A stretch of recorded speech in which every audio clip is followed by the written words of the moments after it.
Welcome to the Gray Area. It's your man Kevin Gray of 105.3 The Fan. You can follow me on all social media platforms on Twitter, Facebook, and Instagram at Kevin Gray Sports. And be sure to catch me on the weekends with my partner Will Chambers from 10 a.m. to 2 p.m. on the Fan Jam on Saturdays, and on Sundays from 9 a.m. to 1 p.m. with the two-time Hall of Famer Chris Arnold. Be sure to like and comment on this video and hit that subscribe button for me. Would love to see you subscribe to the channel here. I appreciate everyone continuing to support the rebrand of my YouTube channel as we continue to create some content for you guys. And we had some news with Jamal Adams. Jamal Adams was traded from the New York Jets to the Seattle Seahawks.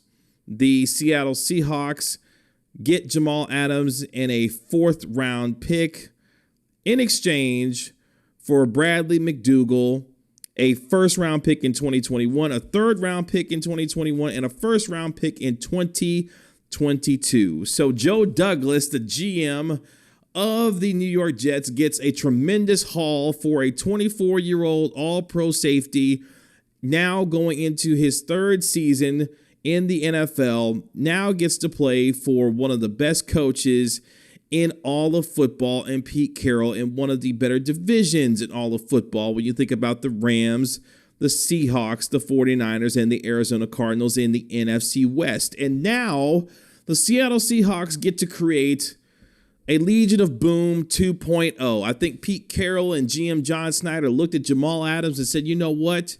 We could get a younger, better, faster version of one of the hardest hitting safeties in NFL history in Cam Chancellor. And we got Quentin Dunbar. We traded for Cadre Diggs. We're about to create this Legion of Boom 2.0 out here in Seattle and get it cracking, no pun intended, with Russell Wilson and this explosive offense that they have, if they let Russell Wilson throw the football and just let Russell Wilson go crazy on the offensive side. But defensively, the Seattle Seahawks now have put themselves in a position to be one of the favorites in the NFC. Now, this brings me to the Dallas Cowboys.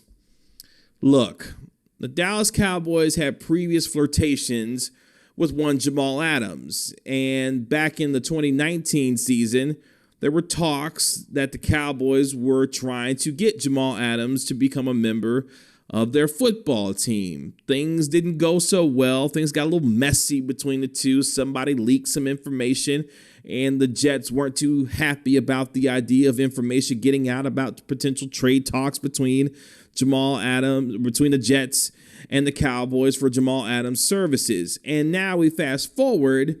Jamal Adams has been extremely loud, very loud, about his trade demands and wanting to get out of the Big Apple.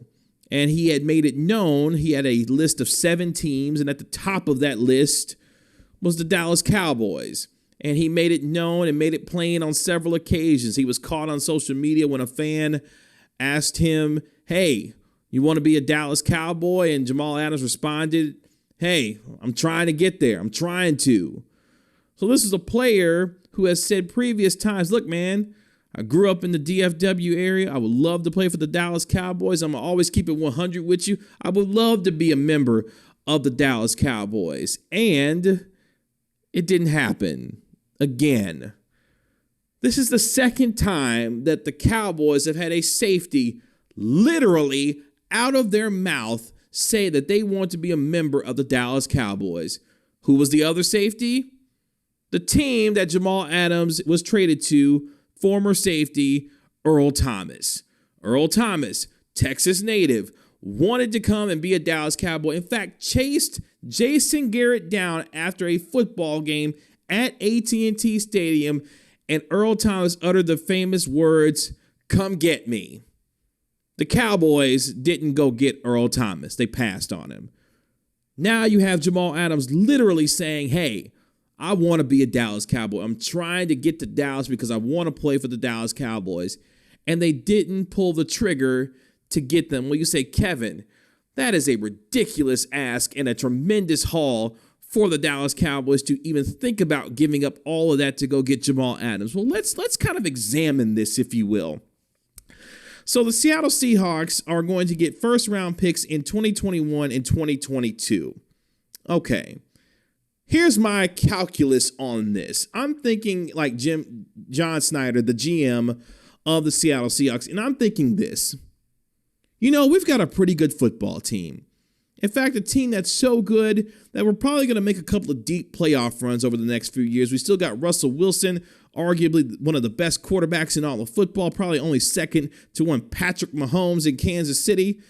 We've got a really good offense with DK Metcalf and Tyler Lockett, Chris Carson at the running back position. We've got a pretty good defense here. We may need another piece or two to put us right in that conversation to compete for a Super Bowl for the next couple of years. You know what? We should go get Jamal Adams. Hey, Joe, what do you think about this? We offer you a couple of first-round picks, third-round pick. What do you think about that? Joe Douglas, the GM of the New York Jets, says, you know what? That's a pretty good idea. Jamal Adams has been running his mouth for over a year now, bad-mouthing Adam Gase, bad-mouthing the front office, bad-mouthing the owner. He's done a whole lot of things to try and get himself out of here. And from Jamal Adams' perspective, all of this has been justified because he said that the Jets promised him a contract in this offseason, and the Jets still hadn't given it to him. So Jamal Adams felt justified in blasting Adam Gase, calling him a guy who doesn't know how to galvanize a locker room, blasting the front office, blasting the owner. Jamal Adams did everything he could to get out of New York. And guess what? He got out of New York. And so apparently the risk was worth the reward for the Seattle Seahawks to make the trade and give up the amount of assets that they gave up in order to get Jamal Adams. Well, you say, Kevin, Jamal Adams isn't great in coverage. That's a whole lot to give up for a safety. Well, we're starting to see and learn how valuable safeties are in the National Football League from a WAR perspective, wins above replacement perspective. They are in the top 3 when it comes to Pro Football Focus's wins above replacement for position. Safeties. Yeah, those guys. The things that the Cowboys haven't invested in and done so consistently over the better part of 25 years. It's ironic to think that the last time the Cowboys won a Super Bowl, they had one of the best safeties in the NFL and one of the best safeties in its franchise history, and that's one Darren Woodson. And they have not been able to invest, or have decided to not invest in that position for the better part of 20 years. And now they find themselves in a position yet again where another team has gotten more creative, has thought about the long game, and put themselves in a position to think about the long-term health and future of its franchise and doing what it needed to do. We say, Kevin, Seattle kind of mortgaged its future on a box safety. Jamal Adams isn't necessarily just a box safety. He's a football player, a guy who affects the quarterback, decent enough in coverage, and decent enough to the point where you think he can continue to improve at the age of 24 to get better in coverage.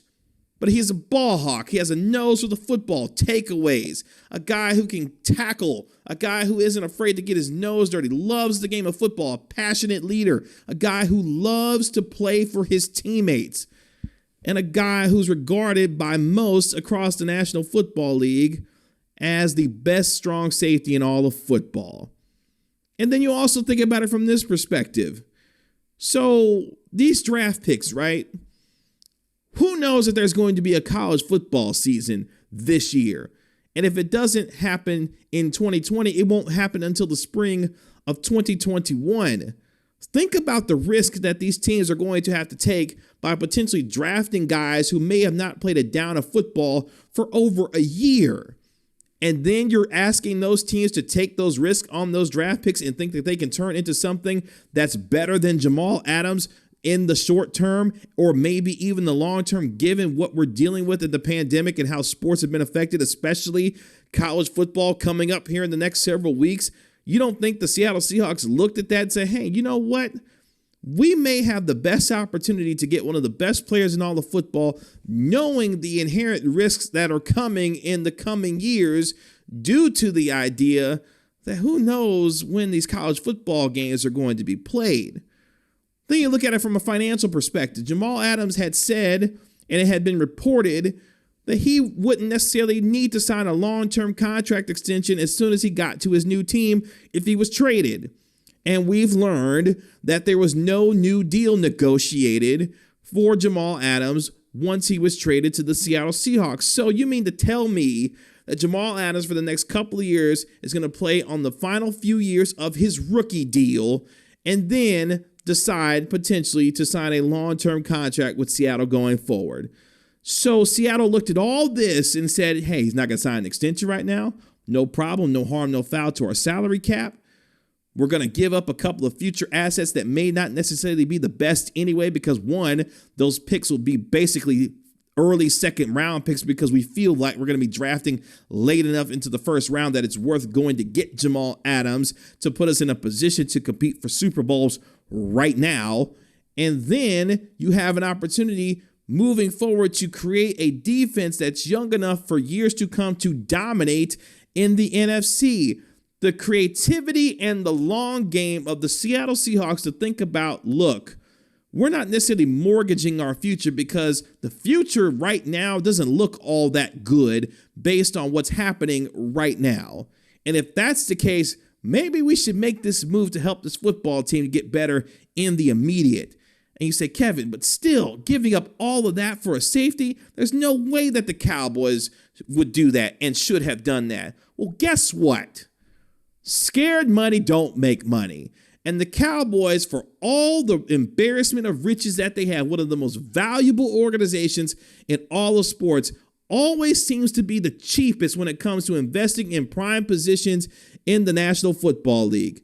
Now, you say, Kevin, safety isn't necessarily a prime position, but at the same time, you have a player, a generational talent by most folks' accounts, at the age of 24, in the prime of his career, wanting to play for your football team. You don't think that guy who has made it that clear that he wants to play for your football team won't give you maximum effort and give you everything he has, not just the uber talented player that he is, but matching the effort that comes with being a Jamal Adams? You don't think he's going to give that to you if you don't trade for him? He's going to give you everything he has, and you don't want to go get that guy?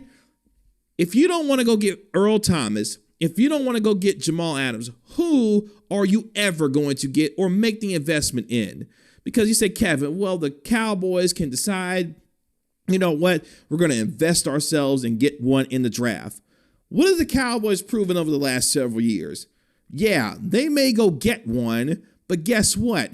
They won't pay that person when it comes time for them to sign after their rookie deal.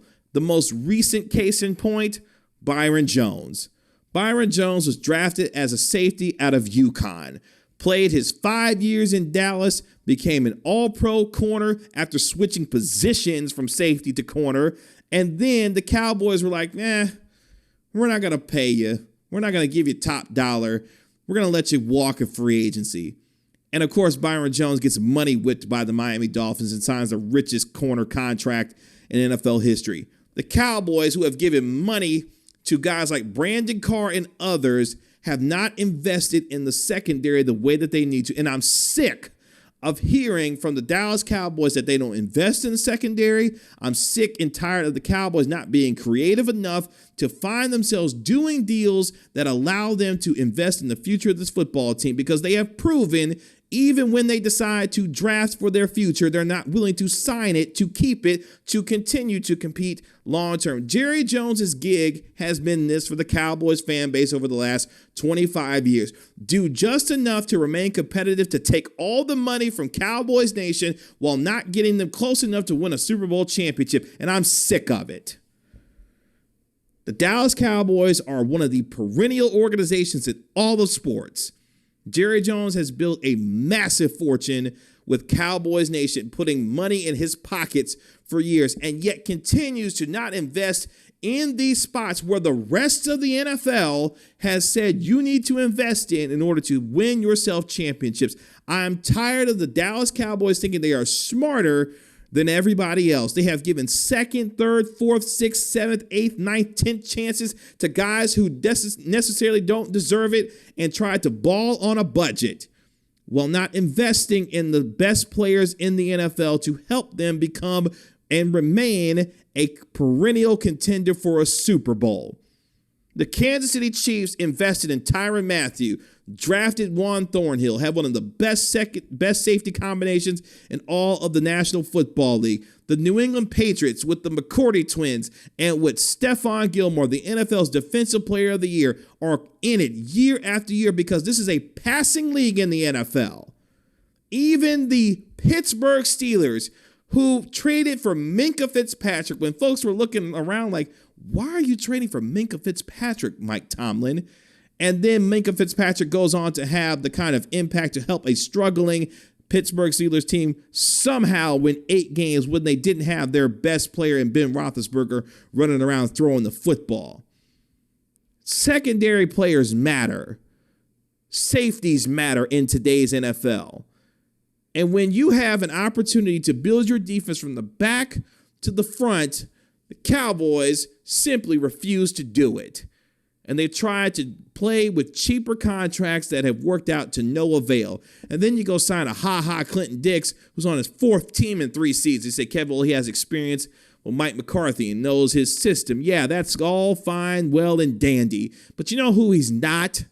He's not Jamal Adams. He's not Earl Thomas when Earl Thomas was still in his prime and folks still wanted to have him on their football team. And Earl Thomas literally walked up to Jason Garrett and said, come get me. And the Cowboys didn't do it. It's amazing to me that this organization, after all this time, still tries to outsmart and outthink everybody when everybody else around them is going around being creative, winning championships, and finding a way to invest in its future with the current times of the NFL. And the Cowboys continue to sit on their hands with this old, antiquated philosophy that we're not going to invest in the secondary. Well, guess what, Dallas? That is going to slap you in the face in Week 3 on September 27th when Jamal Adams and the Seattle Seahawks welcome the Dallas Cowboys to Century League Field in Seattle, Washington. And Jamal Adams is going to be looking to put a hurting on the Dallas Cowboys. Here's the worst possible scenario that I could have possibly thought of with this matchup. What if Dak Prescott's driving the Cowboys down the field with seconds left in the football game and they need a touchdown to win the game? And guess who decides to blow up the play or get an interception or create a sack and a forced fumble to end the game? Jamal Adams. You could have had Jamal Adams on your football team, but you were too scared to go make the investment. Otherwise, other teams are making these investments and being creative. And as I said earlier, scared money don't make money. Cowboys, I'm tired and sick of being scared. Quit being so scared, Dallas, to get guys that are going to help you in your future to help you remain America's team. Because right now, America's team looks like a bunch of chickens. And they chickened out again on getting one of the best players in all of football and watch yet another team take the risk to go get a guy that they believe will help them win a Super Bowl. It's going to be something when Seattle's up there in the NFC Championship game or in a Super Bowl hoisting up a Lombardi trophy because they were willing to take the risk. And the Cowboys simply wouldn't do it again. You can find me on social media at Kevin Gray Sports on Twitter, Facebook, and Instagram. Be sure to like, comment, and subscribe to my channel. This has been another episode of The Gray Area. We'll talk to you later. Peace.